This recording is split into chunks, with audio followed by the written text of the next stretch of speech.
the best part of your day, your week, your month, maybe even your year, possibly even the best day in your entire life. Because that's what today is going to be. Because you are at Live with Jack. And I, conveniently enough, am Jack. So, welcome to the party. But if you want to enjoy this fully, if you really want to make this experience all that it can be, if you want to reach the heights of humanity, the culmination of civilization, then what you'll need to do is you'll need to find yourself some sort of a beverage vessel. And it could be anything you like. It could be a mug, it could be a glass, it could be a damn baby's bottle for all I care. I know some of you guys are really into nipples. Maybe that's what you go for. Who knows? I'm not here to judge. But once you have your beverage vessel, you should then lift it in a joyous and raucous cheers for chaps with me. Now, go. Cheers.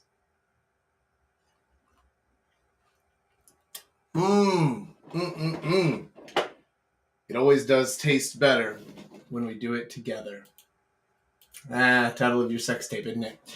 So, before we jump into today's topic, which I know is going to be very interesting for a lot of you guys, because it's something that a lot of guys are worried and concerned about, I want to do a quick follow-up to something we were talking about last week.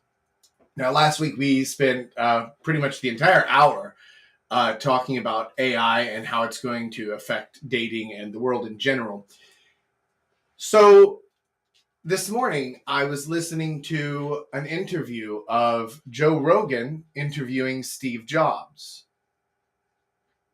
Does that sound strange to anyone? Because it should. Because Joe Rogan never interviewed Steve Jobs. But an AI has generated a complete interview. It's about a 20-minute long interview between Joe Rogan and Steve Jobs. And it sounds like 95% exactly right.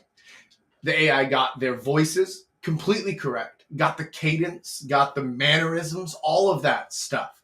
Completely nailed it. There are a few little language twists or mistakes in there, but they're so small that it's almost unnoticeable. And here's the thing, and this is the important thing. It was genuinely interesting, and I felt like I was learning from it. It was inspirational, it was educational, and it was completely fucking made up. If you listen to that interview, if you go onto YouTube, if you're watching this on replay, hit pause and go check this out first. But if you're on this live, take notes or something, and remember to go check this out later. Go onto YouTube and search for Joe Rogan, Steve Jobs interview, and just listen to it. It is insane. Because once you hear this interview, you'll know it's over. AI has changed everything. So, that was just a complete tangent and follow-up to last week's discussion. I just wanted to share that with you guys. But let's get into today's topic. Ooh, today we're getting serious. Because as you all know, Papa Jack is a very serious man. Well, today I kind of am, because we're talking about a rather serious topic. Whether or not you should marry your girlfriend. Now, for those of you out there without a girlfriend, you might be thinking to yourself, well, Papa Jack, I don't even have a girlfriend, so I'm just going to go ahead and click off because this doesn't apply to me. Hold your horses, champ.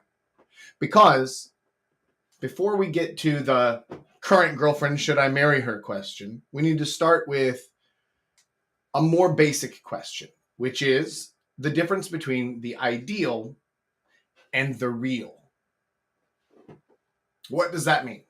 Okay, so if you guys have been watching my stuff for long, or if you've gone through any of my courses or my training, my coaching, or maybe you've just come to this on your own, one of the things that I have you do is I have you create in your head this ideal girl.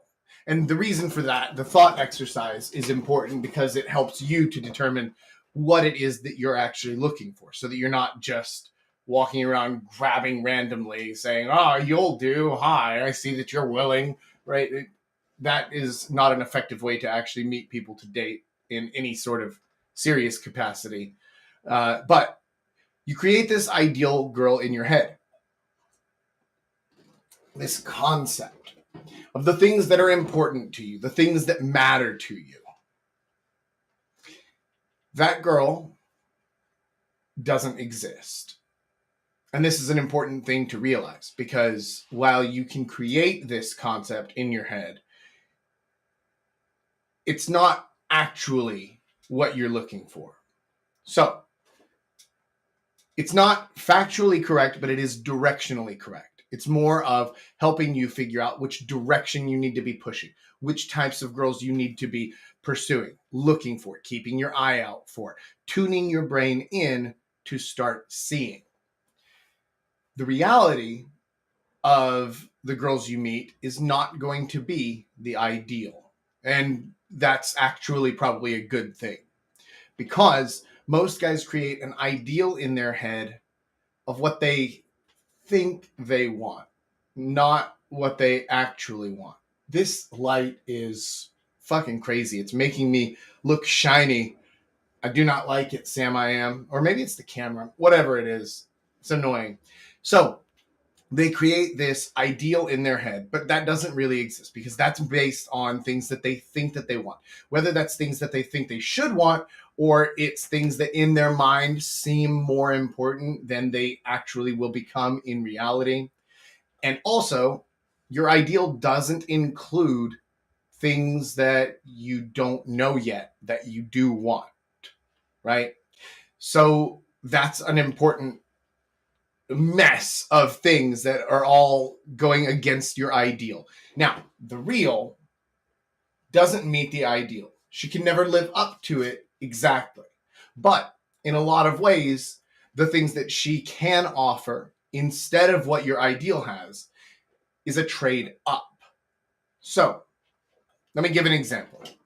When I was younger, to me, if you haven't noticed by the multitude of instruments around, music is quite important to me. And so when I was younger, I thought that one of the most important things for me to have in a serious long-term partner was musical ability. The ability to sing and to harmonize with me, or to play an instrument together with me, or something like that, was really important. Does that sound ridiculous to any of you? Because it sounds fucking ridiculous to me, if I'm being honest, right? Like, how is that important? That's not, right? But that was part of the ideal that I created, because that's something that I thought I wanted, something I thought was important, but it's not. It's not. Now, I'm not here to dog on my wife. She's not the most musically gifted person in the world. She has learned a little bit of ukulele back there, but it's not really an important thing for her. And while I don't wear earplugs when she sings, I also love her. If you were to hear her sing, I might offer you a set of earplugs. Here's the thing. Is that important? Am I upset that she doesn't have great musical ability? Not even a little bit. It doesn't matter at all, right? It doesn't matter at all. Because she's not my ideal. But she is the right girl, because she's real. And all the things that she does bring to the table are better than the ideal I had created in my head. Because in your head, you're creating something that is not real, right? Like an AI companion, right? And so if you want something that is perfect in the way that you think that you want it, then the AI companion is going to be the way to go. But the benefits to the real girls, and the ones that you actually meet, and the ones that you actually start to date, is that they offer new things and new experiences and new skills and facets altogether that you didn't even realize existed or were even an option. So there is a big difference between the two, but that's not necessarily a bad thing. Now, let's jump to the girl you are dating, for those of you who are. And for those of you who are not yet, you might still want to stick around because you will eventually, and you're going to want to know this information. So, how do you decide? Should I marry my girlfriend?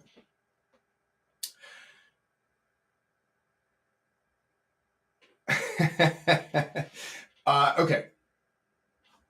Massive list of pros and cons. So,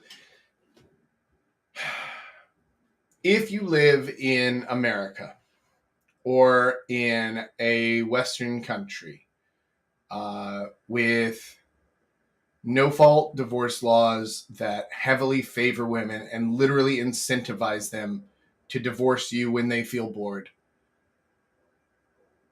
it's really hard for me to recommend it. Unless you're in like a deep religious community where marriage means more than just the contract on paper, right? But if you're in a regular secular society and you have no real way of protecting yourself, it's really, really tough for me to recommend marriage. Now, if you're in another country that has more sane laws regarding that, perhaps they don't allow no-fault divorce at all. Or if they do, in the case of no-fault divorce, nobody gets anything, right? The person filing for no-fault divorce gets nothing. Then you have a better argument for, okay, so what are the pros, right? Now that we're getting rid of the one biggest negative, what are some of the pros? All right, well, the first thing is guys, I have to tell you, it's a massive relief to not have to worry about being on the dating market, especially when it's something that you spend, so much of your youth just like focusing on and thinking about, like, oh, how am I going to get a girlfriend? Oh, am I even gonna like her? Is she gonna like me? How do I know if that's right? I mean, that's why you're here, right? Because you're trying to figure out how to either get a girlfriend or how to make your relationships work. And it's a massive, massive relief to not have to do that anymore. I am gonna fight this fucking camera that keeps trying to auto adjust the light. It's so annoying. I need to figure out how to shut that thing off. The kid, if you can look up how to shut off the auto light thing for Microsoft Life Cam, you'd be my hero forever, because this thing just kills me. So, other pros. One of the biggest pros is that when you get married, this is a weird thing because it's not actually a direct benefit, but it's something that always happens. When you get married, your pay and your salary always jump. They jump. And there are reasons for that speculative reasons, theoretical reasons, right? Of like, well, because people treat you differently, or because you have something more to work towards, or because you end up saving more. Lots of different things that work towards it. But your income actually jumps quite a bit when you do get married. That's not the reason to get married, though. Here are some reasons not to get married, or rather, bad reasons to get married, right? So if you feel scared of your girlfriend, if you ever have to, you're like, oh, I don't know if I can say that. Oh, I have to like kind of walk on eggshells. Don't get married. If you find yourself in situations where you say the wrong thing or you do the wrong thing, and then you're actually scared of her responses and of what she's going to do. She's going to throw things at you. She's going to yell at you. She's going to pack up her shit and go stay with her mom for the weekend or whatever. If basically you're in an abusive relationship, which I know that sounds like, well, who would stay in an abusive relationship? Most guys are in abusive relationships because there's no reason for the girls not to be abusive, right? There's no disincentive for that except for the guy leaving. But if you are sticking around, then that disincentive isn't working because she doesn't respect you and she knows she can replace you easier than you can replace her. Oh, you're starting to see how the abusive relationship situation builds up and then it just continues to snowball and snowball and it's completely out of control. If you're in a situation like that, do not get married. Now, you might have to actually take some time and plan out. I know the easy solution to things like that is, well, if you're in an abusive relationship, then just walk out, just leave. Well, maybe. In some situations you can, but not in all of them.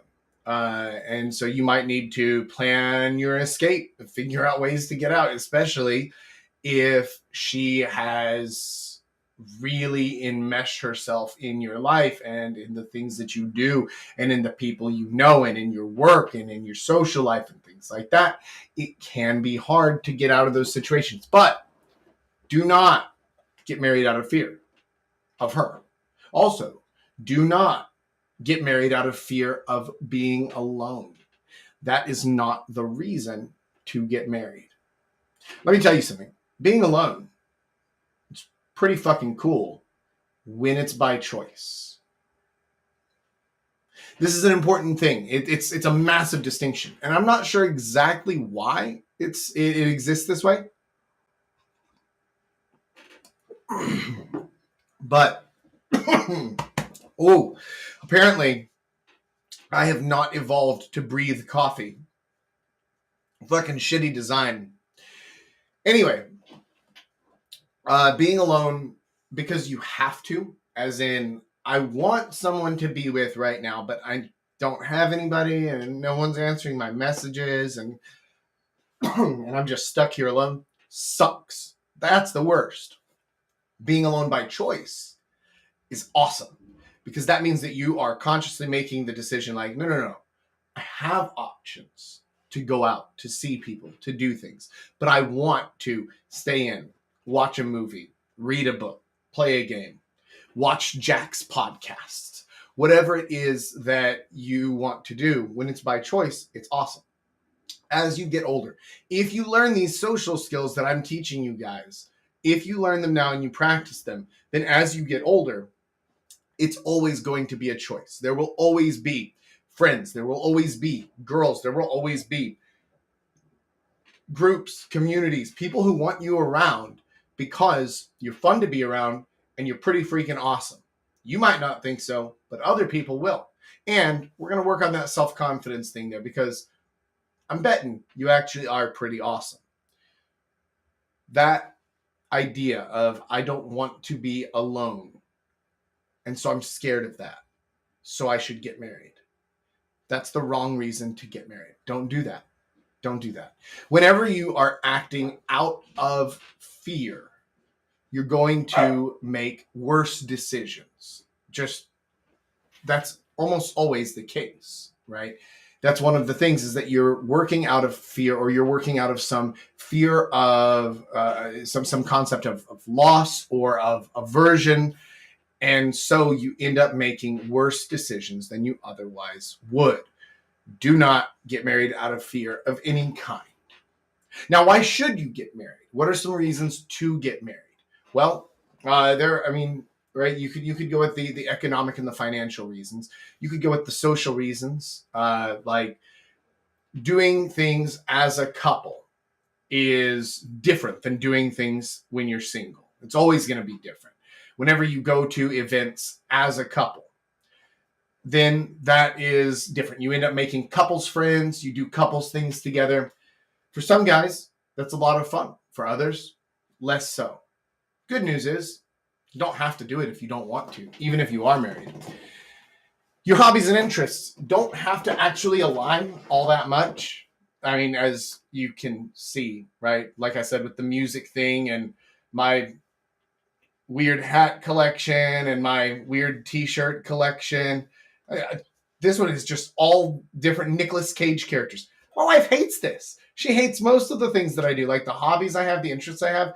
She doesn't want anything to do with it. Obviously, she is not a dating coach as well, right? So our hobbies and interests don't really align very much. So we don't really do things together as a couple, but we do have experiences together as a couple. So traveling as a couple, doing experience things, right? Like going to this place to do this thing or to see this show or to whatever, see a concert, things like that. Basically, creating memories and experiences together is better as a couple. That is a lot of fun. Do you have to get married to do it? No, but those things do carry over and they build up like a snowball so that over time it ends up becoming greater than the sum of its parts. However, if you're just dating and you just take someone with you, right? Like, man, the number of times that I've traveled to this country with this girlfriend and then it's like, oh, well, we broke up and now I'm dating someone else. So I basically can't talk about that trip at all anymore, right? Because I can't be like, hey, you remember the time that we ate ant stew in Cambodia? Wait, that was my ex. Sorry. Never mind. Nothing happened. I have no idea what you're right. Like you can't really talk about it. So you kind of lose that thing entirely. Now you still have it in your mind, obviously, but you've lost it as a topic of conversation. You can't bring it up to her, and you can't really bring it up to other people whenever she's around for obvious reasons. Don't mention the exes, right? Don't mention the things you did with the exes. It's weird. So that is one of the benefits to getting married. Now, should you marry your girlfriend? This is the ultimate question of this whole thing, what it's all been building up to. And here's the answer. Here's the absolute true answer that you've been waiting for. I don't fucking know. I have no idea. I know what I did.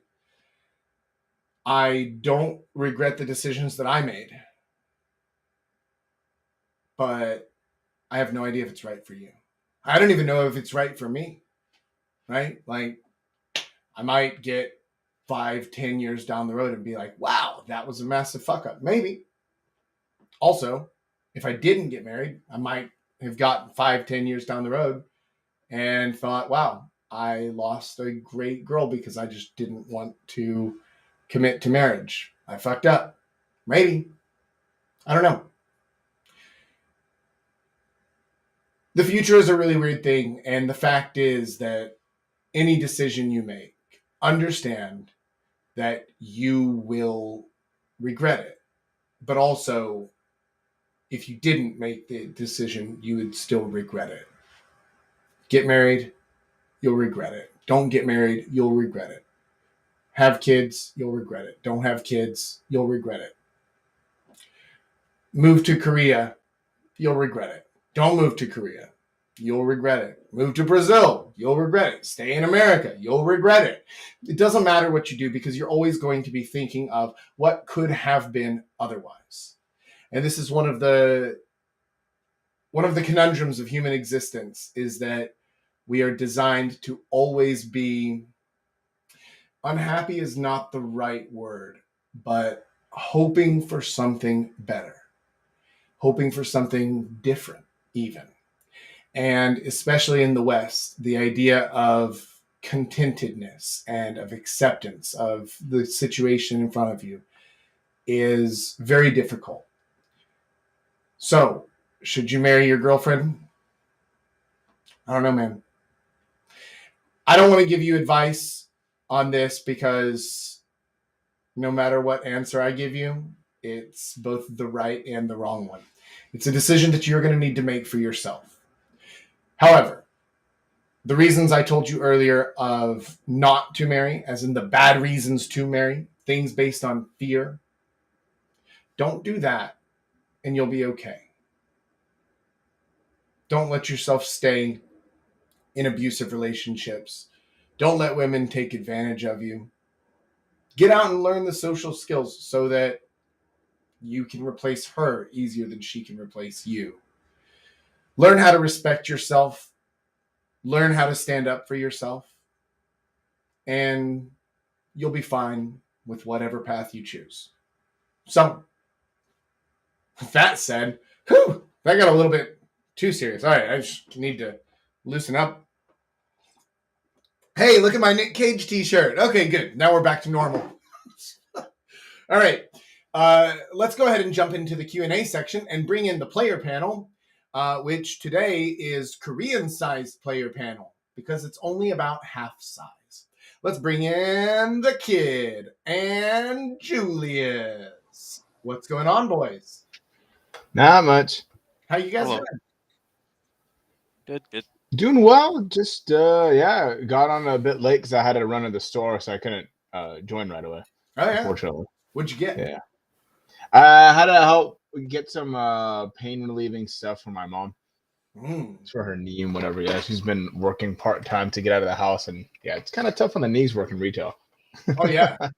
Yeah. And on the mind, like patience and shit. Ugh. Oh, jeez, yeah. Retail Having is to do- not a having- fun job. Yeah, especially Marshalls, because you get like a huge range of people. Like they're either really, really wealthy or they're just like the dregs of society. So she has to put up with a lot of stuff. I But don't know, man. yeah, Whenever I think of Marshalls, I just uh-huh. assume that like everybody walking in there is a Karen. Yeah, I don't know why, but in my head, like if I think of Marshalls, oh yeah, Karen store, 100%. Oh yeah. She's dealt with a handful of those, but luckily she knows how to defend herself, so it's not a problem. Yeah. All right, so let's jump into it. The kid, what have you got for us, buddy?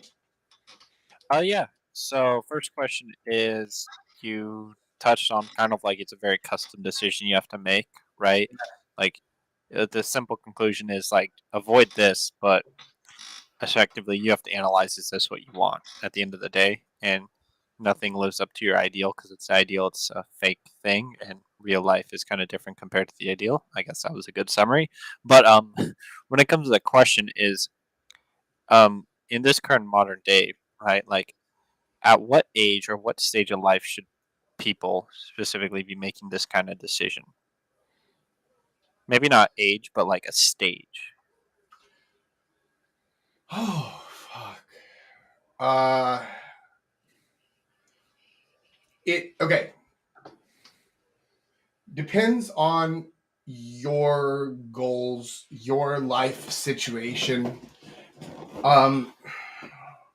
If you want a serious long-term relationship, then that's what you should be looking for from the get-go. And you should be telling people, this is what I'm looking for. This is what I want. Okay. Be going for it. And then if you find somebody who matches with you, who y'all get along well and things link up and you're both looking for the same thing, then there's no reason not to. The idea of, well, I'm too young. I mean, assuming you're of the age of majority, the most of our viewers are well over 18. I don't know if we even hit anything under the 18 demographic. I'm assuming most of our guys are in their early to mid 20s, and maybe older as well. There's no idea, or there's no concept of like too young to marry. If you're 21, if you actually want the same thing, and if your wife is not a cheating whore, because I mean, like it sounds like I've been burned or something. I haven't been burned in that situation, but all the people I knew who got married when they were like 21, 22 or something, their wives all cheated on them. Now, I think that that's more about America than it is about the age at which they got married. But if you guys are actually in something serious and you trust and want to be with your wife, then yeah, you can get married at whatever age, whatever stage you like. Just there's also no such thing as too old, right? Especially for guys, because basically up until you're like 40, you can still date in the early and mid 20s without any issue, and then even after that, it's like, well, how many 30-year-old divorcees are there? So fucking many. Like, you can basically, until you're 70, 80, you can still be banging 30-year-olds without any issue. So there's no such thing as too old for guys, and there's really no such thing as too young, as long as your long-term goals and personalities align. However, I would generally say to err on the older side, because you mature a lot in your 20s and you start learning more about who you are and the things that actually matter to you. Because a lot of the things that you think matter when you're 21, 22, even up to like 25, 26, it quickly becomes moot and it doesn't matter at all. So I would advise to wait a little bit on the marriage side of things, but it is a very personal decision, and everybody has to make it or choose not to make it, which is also a decision for themselves. I know it sounds like a cop-out answer, but like nobody else can tell you when to do that, right? I just feel like when it comes to it, don't. I remember I met this one kid. He was, I think, literally 18 years old, right out of high school, and he was just about to go into the Air Force, and he was already engaged and gonna marry his fiance, right? And they asked him, "Hey, are you sure about this?" And he goes, "Oh, I think." Yeah. Yeah, Don't yeah. get married. If you're gonna be some doofus who says, I think, or hey, why are you doing this? I think it's the next thing I need to be doing because you graduated high school. Don't do that. Never do that. Yes. Don't do Get it married because you because think you should. because you're obsessed with the woman. You want to spend the rest of your life with her. You want to hear her farts. You want her to have your kids. You want to give her a house. If you feel that way, get married, right? Then there is no wrong age to get married. I mean, generally speaking, if But you're there are under wrong reasons. 21, don't do it. Right. There are wrong reasons. Absolutely. Like this, my mom, she works with this one girl who's 22 and she wants to get married. And all because she thinks it. Don't do that. She's really pretty, really young, in school, still trying to figure out what she wants to do. But before she wants to do all that, she wants to get married. Why? Another, and I don't think that's a very strong reason. Another example, I used to work with this girl. She was 23 years old, right? And her mom, she had gotten married in the 80s, 70s, and she was already married with kids at 22, right? That's a whole different world. And because she felt that she was 23 and unmarried without kids, that she thought, oh, I'm falling behind on life. I'm way behind way behind a curve. I'm becoming an old, unmarriable, kidless woman, right? And then she married the first guy she met, some Southeast Asian Christian missionary who was making $300 a month in Korea. They're still married. They're together, but they don't have any kids. Is she happy? Maybe. I don't know. Could she have done a lot better? Oh, yeah. Right. So, not because where he's from, but because I just think she just forced herself to do it. Kind of like, I don't know, a certain band, like a punk rock band, you force yourself to like because, it's a cool thing to do. That's what she did. She forced herself to get married. She forced herself to like this guy when she could have, I feel she could have done a lot better for herself. And that's because she did it all for the wrong reasons. Because she thought, not because she was nuts about this guy. A punk rock band you force yourself to like? Yeah. I mean, we've all been through that phase where we force ourselves to like a certain band because we think it's so cool. I feel like deep that down inside. describes MXPX perfectly. Nobody Mhm. actually liked them, but everyone was like, "Oh yeah, I like MXPX, yeah," because everyone likes it, but nobody actually does. Oh, right, yeah, sure. Or there are a few of them like the Subhumans, or even to a lesser extent, the Ramones they're all right. I just never understood a fascination with them, Yeah. But you get the point, right? Don't think if you just go, yeah, I guess so. No, don't guess. Don't think. Just if you're not 100% crazy about this girl, don't do it. Those are my 2 cents. Yeah, welcome, Paul. Alive. I'm alive. Welcome. Thank I'm you. glad you're alive. I'm glad you made it. Yeah, we're getting into deep discussions about marriage. Yeah, I see. Yeah, I know. It's I think I mean, obviously I'm not married, but it's really interesting to see people who have made these mistakes, right? You know, and it's definitely like, okay, well, I'm definitely not going to do Yeah. that. Yeah. Don't think. Well, and I think that's actually one of the things that puts a lot of guys off from marriage is that they've Mhm. seen so many guys try it and not just fail, but get fucking destroyed by Oh it. yeah, They're yeah, like, right, well, I don't want to do that, and like yeah. Sure. that And is a that is good a instinct. it is, and it is a you know pretty valid logical way of looking at things, right? Yeah, You know, but you also have to look at it by case, right? You can't just go, oh well, all marriages are terrible because everyone I know is divorced. Well, okay, who is everyone you know? Three guys. Okay, why are they divorced? One married an alcoholic, one guy's a rampant cheater, the other guy never worked a day in his life. So you go, oh well, that's probably why. You know, if you're one of those three things, of course it's not going to work. yeah, Um, yeah, yeah, so you have to look at it too, case by case. yeah, for sure. The kid, give us the next question, and we'll bring Paul in. Yeah, you gotta be Yeah, inclusive. for sure. So since the panel kind of has all different situations, right? Everyone here is like, general game skill and general like social awareness knowledge. For you guys, it doesn't necessarily have to be marriage, but for your longer term relationships, right? How has those skills come into play and helped in those scenarios where it's more a long term setting?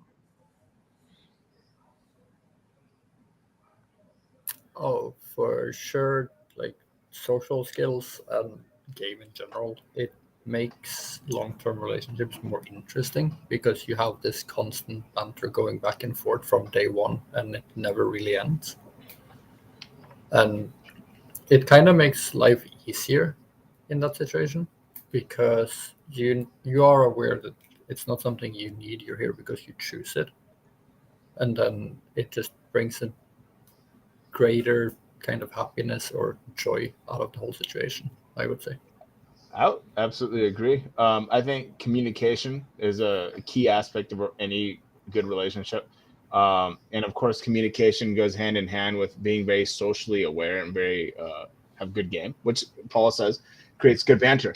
If you lack communication in any relationship where you're dating a stiff or like some mute, you know, you're gonna have some friction. I know this from a really good friend of mine, and she actually has she's married to a guy who is not very communicative. He doesn't express himself a lot. He doesn't voice his opinions. He lets her do whatever he wants.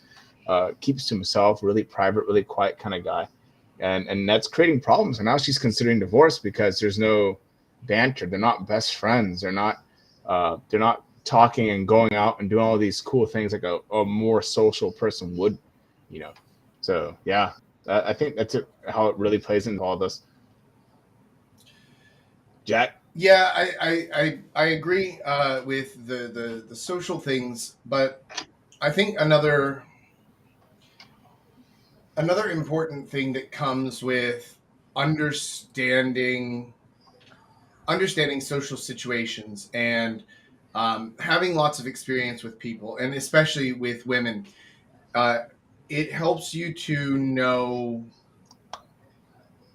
better understand a given situation, right? So, which battles are worth fighting, and which ones are like, oh, it doesn't fucking matter, right? You just Right. move on. Which ones Mhm. are when is she asking you to do something because she needs help, and when is she demanding you to do something because she doesn't respect you? Okay, hold up. We need to talk about this shit, right? Knowing when you need to stand up for yourself and when it's like she's not actually trying to be a bitch here, and then knowing how to do that and how to do that without saying, "Hey, you're being a bitch. Cut that shit out," right? Like being able to actually have a discussion and not immediately turn it into a fucking nuclear fight. Uh, that that ability to finesse conversations and control an interaction, the ability to frame things correctly so that you are winning is the wrong word because it's a relationship, right? There's no actual winning unless you're both doing well together, but controlling a frame so that she's seeing the world through your lens rather than through the lens of whatever Sex in the City or some made up bullshit that isn't real is important. Being able to do that is a skill, and it's a skill that you learn either through years of practice and going out and being in these different situations, trying, failing, succeeding. Oh, what did I do right? Oh, okay, I see what I did there. Okay, try that again. Okay, it continues to succeed. Or you end up taking a course or personal coaching, which, hey, I offer. But the important thing is learning those skills that help you to control social situations better, learning the ability to actually just talk like they were saying, not just to express yourself, but also to entertain. Because one of the things that causes a lot of women to leave relationships is that they get bored. And that's a really hard thing for most guys to fight because they're like, well, what do you want to do? You want to watch a movie? Do you want to travel? Or like, what are you bored of? What do you want to do? No, man, she's not bored of not being able to do things. She's bored of fucking you, right? So how do you keep things fresh? How do you keep things entertaining? Well, you learn banter. You learn how to basically talk to yourself if need be for an hour straight and until it hits on something that she's like, hey, that's interesting or that's funny or right, whatever. That ability to make sure that she doesn't get bored and doesn't want to leave the relationship as a result is an important one. People mischaracterize often to the exact opposite what men and women want in relationships. And people often say, when I say people, I mean like society in general, the way that people view things, is they think that men need more novelty and they need new exciting things, and that women just need commitment and that's it. And it's actually quite the opposite, because most men are perfectly happy to be like, right, well, as long as you're not going to cheat on me, I'm totally self-sufficient. I can entertain myself and I'll be fine to do my work, to find my own entertainment. I don't really need a whole lot, right? We have a little bit of sexy time sometimes. We have a little bit of fun times. We go out, we do things every now and then. Okay. But other than that, I'm pretty good, right? I don't require a whole lot out of you other than just the commitment to not fuck around. And women require a ton out of men. You need to be doing things. You need to be entertaining her. You need to constantly keep things exciting and fresh and all that. And it falls on you. The ability to do that is something that you learn, and it's something that you practice in these social skills in game. Yeah, but also, look, if you can walk up to some random girl on the street, and if you can be interesting and funny enough to get her attention immediately, keep her attention, get her number, or take her on a date instantly, that is the same skill set that is required to entertain someone for a lifetime. It's just, truncated down into this little compressed space. But the skill set is the same. And you just apply that over a broader and longer period. I think that those are really important skills to keeping a relationship working. What's next, the kid? Interesting. So you talked about this, right? Where it's like, the no-fault divorce Western countries. So what's the difference between the laws in typical Western, so like Europe and North America, and kind of like Korea? In the West, they take all your shit, fucking everything. It's and this has always blown my mind. The idea of like, yeah, I married this guy, and then I just kind of hung around for 10 years, and now I'm just bored, right? Like, he didn't do anything wrong. He doesn't hit me. He doesn't cheat on me. He doesn't, drink away all of our money or gamble it all away or anything. I'm just fucking bored. So I'm going to take half of everything, and I'm definitely going to get the house, and I'm definitely going to get the kids. And maybe if he's lucky, I'll let him have the dog. Fucking what? Right? So in Korea, if you initiate no fault divorce, you get nothing. Nothing. You're allowed to do it. You can divorce for no reason whatsoever, but you don't get anything for it. Western societies basically incentivize women to divorce and to take all of the dude's shit. They incentivize you to treat it like a stock or like a cryptocurrency investment where you're like, I want to buy low, invest now, and then when the value reaches what I think is going to be its peak, its zenith, then I'm going to cash out and take it all now. Like, but why wouldn't you, right? Like, and I mean that seriously. Given the state in the West, why wouldn't women do that? There's no disincentive to it, and it works to their benefit every single time. And then they become the strong single woman. Hear me roar. Nobody fucking likes you. Go home, Karen. Yeah, I know that another key difference too in Korea is that the man gets the kids, right? So Yeah. like it's yeah, so it favors him slightly in that, greatly in that regard, which is a major difference in the West, where at least speaking for the United States, taking the children away from the woman is like next to impossible. It's like 90% of them go to the mother. Yeah. Even if she's clearly at fault and just like a bad person, it's still very hard to get those kids away from her. Yeah. However, in Norway, that's actually a good point, because even if it is fault divorce, right? Like she cheated on him, yeah, she still gets the kids, and she still gets half the shit, right? So like, even in, I mean, I don't want to say the best case scenario because it's not, right? That's obviously not the best case scenario. But even in the situation where the man is clearly wronged and not at fault in any way, the courts still stack against him every single time. Oh yeah. It's a really questionable decision. By the way, total aside, we didn't even report our marriage in America. Mm-hmm. Because why is that? Why would I do that? So you can pay more taxes. You have to be a good citizen, Sean. Yeah, well, I am not a good citizen. Yeah, fuck that. Don't. I don't know, man. Like I live across the globe. Like I'm not reporting my shit to them. Yeah, unless you are completely coming back 100% sure, then that's, I think, the only time I would ever see you doing it.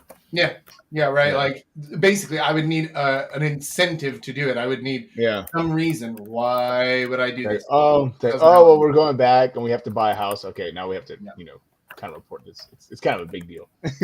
Oh, what are the laws like in Norway regarding marriage, divorce, things like that? It depends a lot. Generally, anything you owned before marriage, you cannot lose in the divorce. That is like the most common thing. So if you say you own a house debt free and you get married and the girl decides, I'm going to get a divorce. Okay. If you can prove that you owned that house before you got married, you're in the clear. If you can prove it. Oh, those records are mandatory by state. You even have to pay for it when you buy a house, so it's not really a problem. Okay, that's good.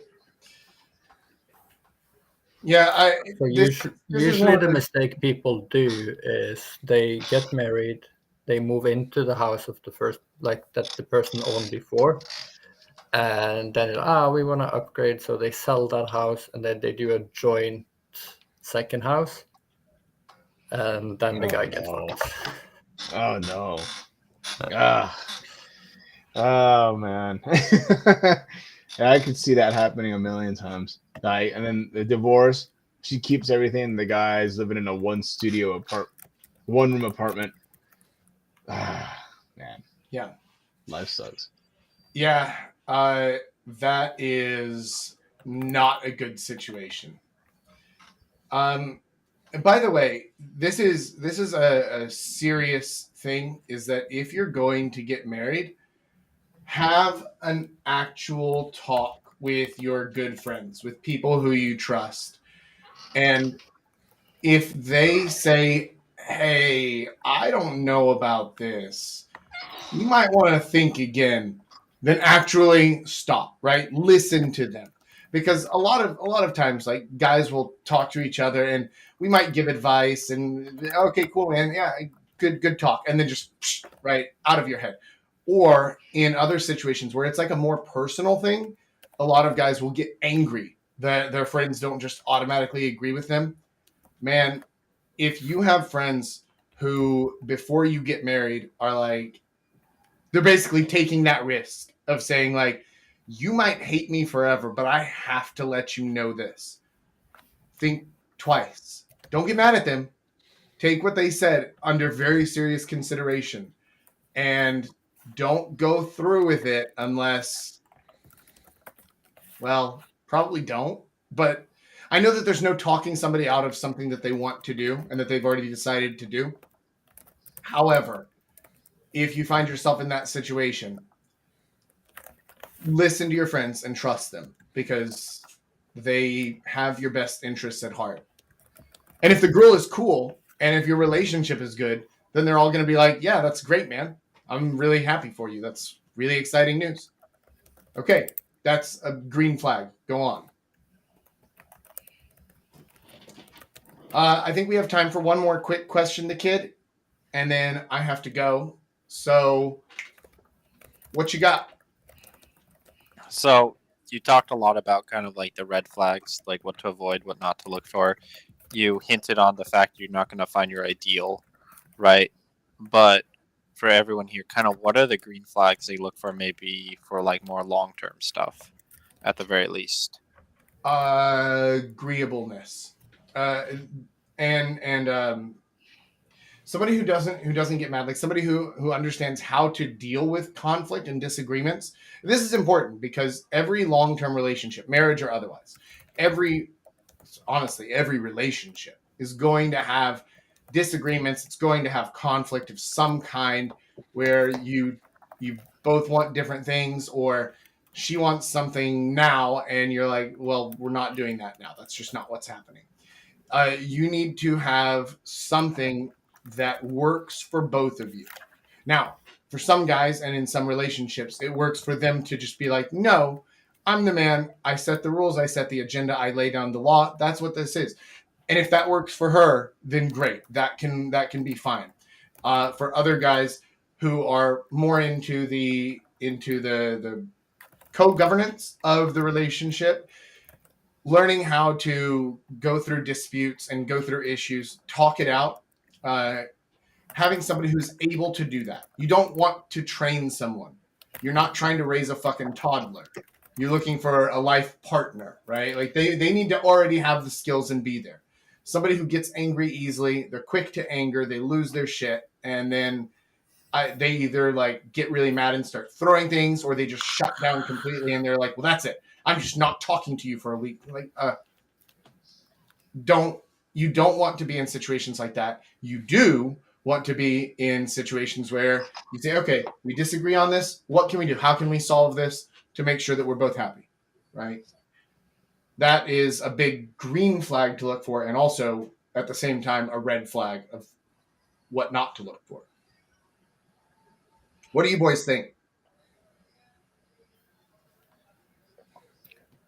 I definitely agree that finding someone who is too hot-headed is very difficult to deal with long term. I can tell from my experience in my current relationship, which we are both are very level-headed in general. She might be a little more anxious or get easily stressed, but my nature is like, okay, whatever, and then just help her deal with her shit because I am so used to being always calm. Yeah. I am myself, on the other hand, I'm the opposite. I will stay always calm until I explode.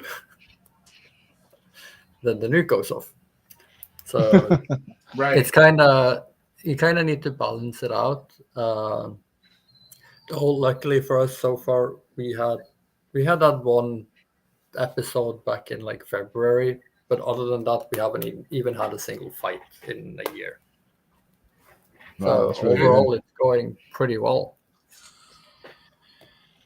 That's good. The thing she gets most annoyed with is probably when I'm here. What, on these streams? Yeah. That's funny. What a bad influence. What do you think, Julius? In terms of like what you want to find in a partner, Yeah, I green flags to look for long-term relationships. ooh, there's a lot. Y'all covered a bunch, but I think in terms of like, if you're gonna be like a very long-term relationship, always find that at least what works for me, this person becomes your best friend. You know, so like you guys just, it's always fun. It's always exciting. There's no level of like formality or rigidness that like you might see in other couples, especially Korean ones. So when you date a Korean girl and she becomes like your best friend, like a really good friend, to her it's such like a huge breath of fresh air and relief that it's just so calm and relaxed and it's fun and it's spontaneous. You guys get along. There's no fighting. You're communicative, right? I feel like that's a big one. I find girls who are pretty steady in their careers and such to be very stable people. It's always a green flag, something to look out for. Um, you know, shit. Things to avoid. I mean, any girl who's probably spent too much time in the West and has like a zillion tattoos and she's always talking about like certain hashtags. Like I think you remember this one girl. I won't mention her by name, but she was really tall. Um, and I remember I had mentioned we were talking about Disney movies and we got on Hercules, and then I mentioned Hercules' girlfriend, and that offended her because I called her Hercules' girlfriend and not her actual name. And she's like, "Oh, well, you can't say that because she has a name and she's not just Hercules' girlfriend." I was like, "Wow, that's a fictional character. Jesus, that's why your best friend is she's almost 40 and has nothing but cats and is single." So like, as much as I liked that girl and as much as I was attracted to her, she had these things about I had complaints about. And that's another thing. If you don't have any complaints about the person you're with, then there's a good chance she's probably the one or someone you're gonna have a very long-term relationship with. And I had plenty of complaints about that girl. So there you have it. The reality in finding someone for a long-term relationship is you don't find somebody without faults or without flaws, because that doesn't exist. But you Mhm. find somebody whose faults and flaws you are okay with. And Yeah, you're like, sure. yeah, I can, right? Or This you're doesn't, willing to work with or fix up. Like you right. remember a genius girl from the UK. I was her first real boyfriend, right? And Yeah. so I remember, like, in a relationship, you make a plan, stick to it, right? She Yeah. would cancel to hang out with her fat triggered friend, right? And she would cancel at the last minute. This is like when we were living in the countryside, and I was like, the first time I was like, I'll let it slide. It's your first time. The second time I was like, wait a minute. The third time I was like, wait, hold on, time out. And then I pulled her aside. I was like, hey, you can't keep doing this. Like, this girl's always fat, triggered, and offended. There's nothing we can do about it. It's just grass is green, the sky's blue. That girl's gonna be fat, triggered, and offended. Nothing you can do about it. Let it be. And then she learned. She's like, okay, cool. All right, fine. Then I won't cancel on you last minute, especially when we have these plans well ahead Yeah. of time. And she never did it again. Good. Yeah. I hope you guys like my answer. I like talking about that fat triggered offender girl. Yeah. Yeah. Is this the same fat triggered and offended girl that I knew? No. She was unfortunately, kid. She's from California, and this is like way back when. So, Oh, yeah, okay. Okay. Yeah. yeah, Then I don't know her. yeah. No, Well, she was a beast. Coot, I'm sorry that you're late, but we're actually wrapping this up now because I have to go and film the TV show. So, but you can still watch the full one on YouTube. Oh, We're not taking it down or anything, but unfortunately, I do have to go. So this is where we're going to go ahead and wrap it up for the day.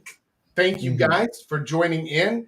Paul, I'm glad that you're doing well. Julius, the kid, a pleasure as always. I was on time for once. Hey now. Hey now. Hey now. I'm usually pretty on time, okay? Like a minute or two different. There have been a couple of like half hour late, but that's rare. I'm When you usually fell on asleep. time. I'm usually on time for this. For most shit in my life, I'm not on time. But in any case, I do need to get out of here. So thank you guys for joining. Coot, I hope that you enjoy the replay version, and I will catch all of you guys next time. So until next week, Papa Jack out.